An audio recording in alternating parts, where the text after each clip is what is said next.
Terus ingin pula berdakwah. Kalau ingin berdakwah, sampaikan perkara-perkara yang telah disepakati oleh ulama. Kalau terjadi ikhtilaf, balikkan ke ulama. Dakwah lu nak bertangkar, sampaikan. Oh, jadi kami bisa ikut berdakwah? Bisa. Perkara apa? Ngajak orang solat ke masjid, tu tak ada ikhtilaf dah. Berdakwah. Menagahkan orang berjudi, kan tak ada ikhtilaf ulama. Jadi perkara-perkara yang ittafaq alaihi al-ulama, ulama sepakat atasnya, mari ikut kita menyuarakan, mencintai orang-orang yang taat, orang yang saleh, mengajak orang agar patuh kepada pemimpin yang taat kepada Allah Subhanahu wa taala, mengajak orang untuk datang ke majlis ilmu, mendengarkan kajian. Itu hal-hal yang sepakat ulama. Tapi kalau sudah sampai kepada perkara-perkara yang sifatnya khilafiyah, anda usah awak satu puluh. Serahkan itu kepada para ulama. Tak kau heboh perkara hal-hal yang di situ tidak sepakat ulama. Akhirnya apa? Bukannya semakin terjalin kebersamaan antar umat, tapi malah semakin merenggang. Inilah yang terjadi hari ini. Contoh, setiap kalau sudah tiba Rabiul Awal, sudah berdebat perkara Maulid Nabi bid'ah atau tidak bid'ah. Yang anehnya tidak muncul penjelasan bahwa yang dikatakan maulid itu antar negeri ke negeri tidak sama. Tidak sama. Saya melihat dahulu cara-cara orang maulid di wilayah Afrika, Mesir, Libya, sampai ke Mauritania. Di ujung Afrika sana, ibu kotanya Nouakchott. Nah, saya lihat, dan saya melihat juga tradisi maulid di berbagai wilayah di Nusantara ini. Dan saya tentu melihat juga bagaimana maulid yang dilakukan oleh masyarakat banyak di Sumatera Barat. Nah, bagaimana meletakkan hukum satu untuk perkara yang berbeda-beda itu? Itu namanya hukum sapu rantau namanya itu. Ya tidak bisa. Ketika kita meletakkan suatu penilaian terhadap masalah yang satu sama lainnya sudah berbeda dalam pelaksanaannya, mesti ada tafsil, rincian. Tidak semua maulid itu berisi dengan perkara-perkara yang bid'ah di dalam agama. Kalau yang dimaksud maulid oleh banyak orang di Sumatera Barat ini adalah pengajian. Nah, saya sering juga diundang walaupun banyak tidak sempatnya karena kesempatan. Tapi saya tidak pernah diminta oleh orang untuk membacakan ini, membacakan itu. Paling diundang, Buya, bisa Buya mengisi maulid di tempat kami. Aja, yo ngaji. Bilo Buya bisa saya. Nah, mesti tanggal 2 wali, kita. Kemudian apa? Pernah datang, kemudian pengajian, orang sudah tahu cara saya kalau saya datang mengaji. Saya pengen datang tu langsung mengaji. Nah, makanya saya sering katakan, kalau ngaji jambo ko ado sambut-sambutnya, sambutlah dulu sebelum mambo tibo. Kadang-kadang lah habisnya ada sambutan lah mengantuk, orang suruh ngecek. Tu beradu je kelupak mata sebab jadinya. Makanya dahlah. Sambutlah dulu sepanjang-panjangnya. Kan kebiasaan awak sadonya satu mengecek, pentang ketinggalan. Nah, kalau di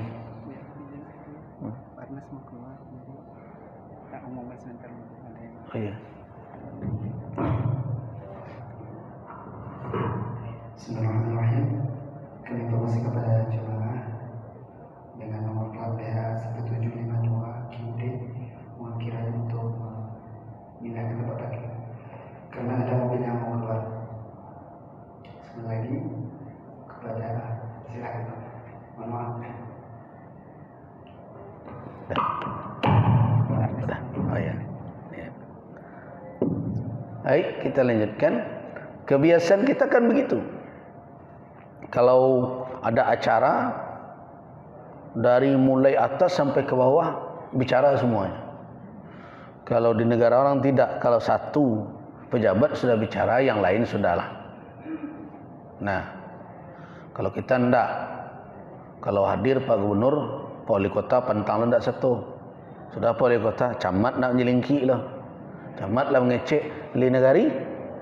Satu loh li negari. Nah, RT satu loh. Habis hari dek itu, abeko tiba di acara dan suananya ngantuk-ngantuk itu. Nah, sambut menyambut. Nah, karena kebiasaan biasanya dia tahu, akhirnya langsung. Ya seperti ini, kita mengaji, selesai itu. Selesai, bubar. Nah, bagaimana mengatakan itu bid'ah? Yang seperti itu. Apakah hanya karena dinamakan itu? Kemudian ada lagi, kan ada makan-makannya. Nah, makan teragak membawa makan, kini nak bawa makan kan tak apa aja tu. Tidak ada sangkut menyangkut dia dengan itu. Tetapi tidak sedikit pula ada pula yang membuat acara dengan berbagai macam keyakinan, dengan cara-cara zikir tertentu yang mereka fahami itu sebagai, mereka yakini sebagai ibadah. Nah, ini yang jadi persoalan.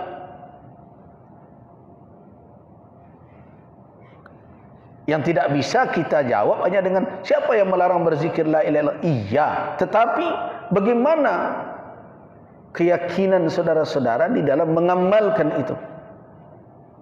Siapa yang berhak mensyariatkan cara ibadah seperti itu di hari yang seperti ini dikhususkan? Tentu tidak ada yang berhak untuk itu. Jadi karena itu hukum sapu rantau ini telah membuat kita berpecah belah. Nah, karena itu saya berharap perdebatan-perdebatan itu dibawalah ke ruang yang agak khusus. So, kalau umat banyak dilibatkan, maka bercampur baur sajalah. Kalau dia orang awak, kadang-kadang diungkapkannya. Kalau orang tak mengerti, hanya mencalik satu sisi, sama-sama hijau, sama-sama bulik, bisa sama onde-onde jecik kudu. Ini sama hijau, semua bulik gitu.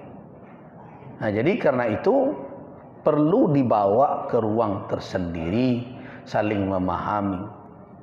Karena memang ada bercampur, kadang seni, kadang sebagian seni. Ya, kadang para ulama dahulu di dalam berdakwah yang diajak itu bukan orang yang semuanya mengerti, tapi kadang butuh cara-cara tertentu untuk mendekatkannya. Ulama dahulu memahami bahwa ada sebagian anak muda yang mesti dirangkul dengan apa? Nah, mungkin ada dibawa dulu dengan bela diri, dan ada sebagian untuk mengisi waktu. Kadang membuat ada seni tertentu, mereka dalam bentuk berbaris, duduk rapi. Kemudian mereka ajarkan zikir-zikir yang jelas itu tidak bisa dimasuk dalam kategori ibadah mahdhah. Dengan cara begitulah berzikir. Kadang seperti bunga, kembang dan berbagai macam. Tentu kalau dicari dari petunjuk Rasul, kapan pula Nabi membuat zikir seperti itu dengan para sahabat.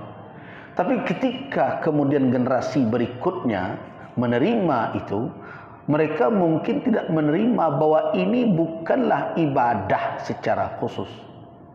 Ini adalah mungkin dahulu teori-teori yang dipakai oleh para ulama untuk menarik anak-anak muda. Nah, tentu harus disisihkan, dipilah mana yang sebenarnya ibadah, mana yang tidak ibadah. Dan kalau sudah bergeser pemahaman orang sehingga akhirnya hal yang menjadi wasilah sudah menjadi ghayah, maka sudah ada kewajiban ulama meluruskannya. Dan itu harus diterima dengan kelapangan dada. Nah ini Bapak dan Ibu-ibu jamaah rahimakumullah, dalil mesti kita fahami, tetapi kemampuan umat dalam memahami dalil itu berbeda-beda, bertingkat-tingkat. Nah karena itu bagi orang yang mengaji, nyaman dan tenang hati kita mendengarkan kesimpulan, ya amalkan.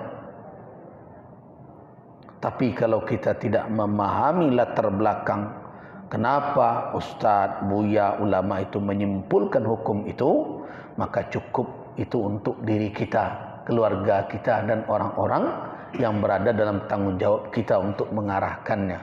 Sedangkan orang banyak yang di luar dari kita dan keluarga kita, kembalikan kepada ulama untuk membinanya. Kalau mengatakan sudah sampaikan, habis dari itu tinggalkan perdebatan yang hanya akan menimbulkan saling membenci satu sama lain.